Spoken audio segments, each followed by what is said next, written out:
Can I say that to Pentecostals? You guys good with that one? I say that to Free Methodists, so I'm not just like pandering, but I mean that. Do you actually trust that the Spirit is good, the Spirit's job? Yes. It doesn't need your help? The Spirit wants you to join in the work. The Spirit doesn't need your help. And it's a privilege to walk alongside the Spirit as the Spirit opens people up. It's a profound thing. It's a profound thing to bear witness to. So what I would like your congregation to do in your testimony time are to tell these kinds of stories. Tell these kinds of stories. And begin to see your life together in work. And begin to see how it is that you work together.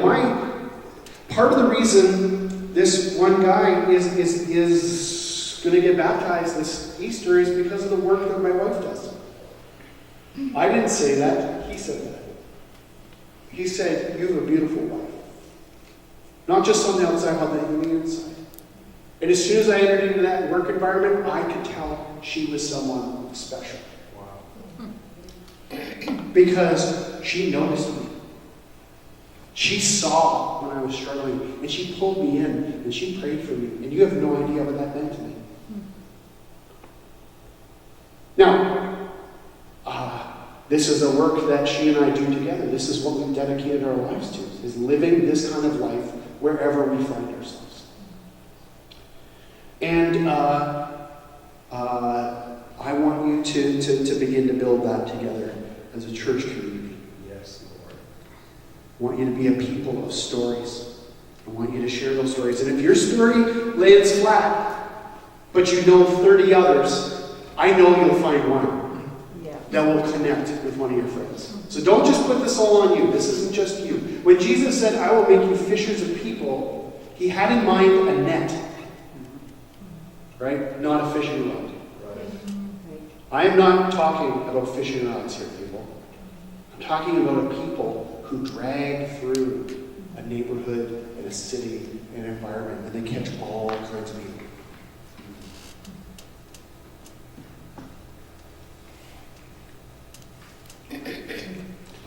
It's getting late here. Kevin is going to come up and send us out with a blessing. No, I want you to do what you did. Can you do that again? Yeah. Yes, do that. I'll send that. But I will, me first. You're going to get a double portion this afternoon. So would you receive this blessing from me? Let's stand there.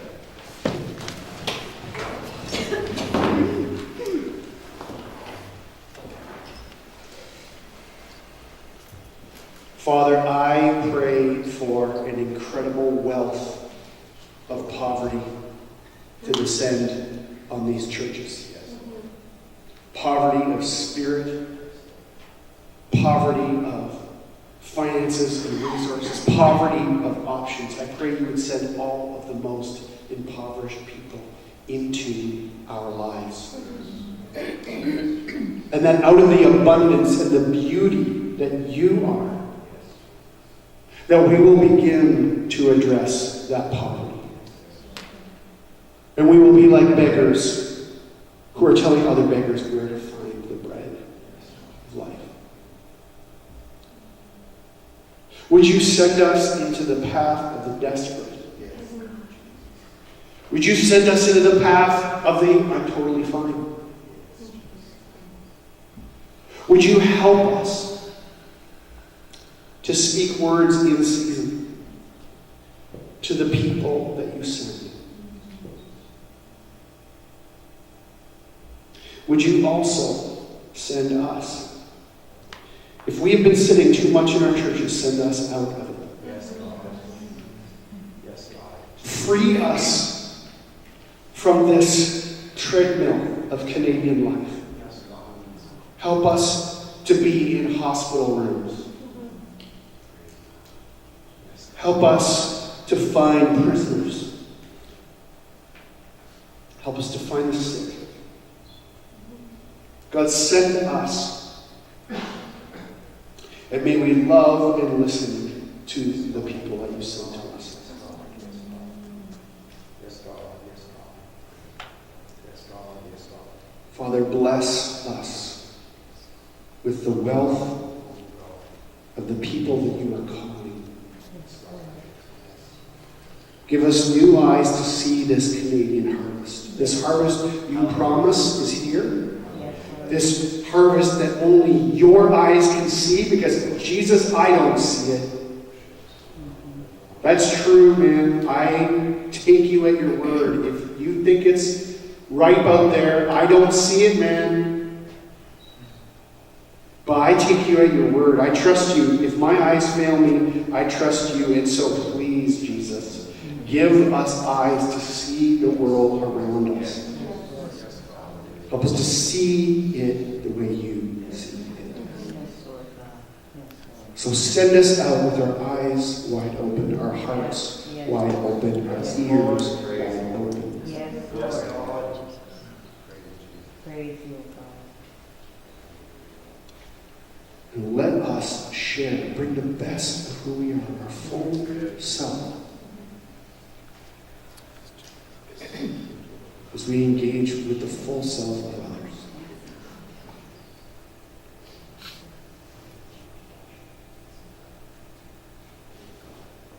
And may we say, along with the 72 disciples who were sent out, with no purse, with no credit card, cell phone, or wallet, as you send us out into the towns and villages that surround this place, may we come back and say, wow, you were there. Yes. Yes, Lord. We saw incredible things. Release us into that power and into that ministry. Amen.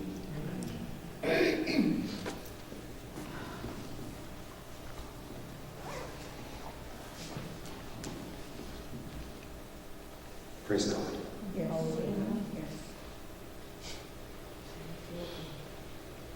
John 4, and Jesus is healing, working, ministering to the woman at the well. He's a gripping story for me. And it closes like this.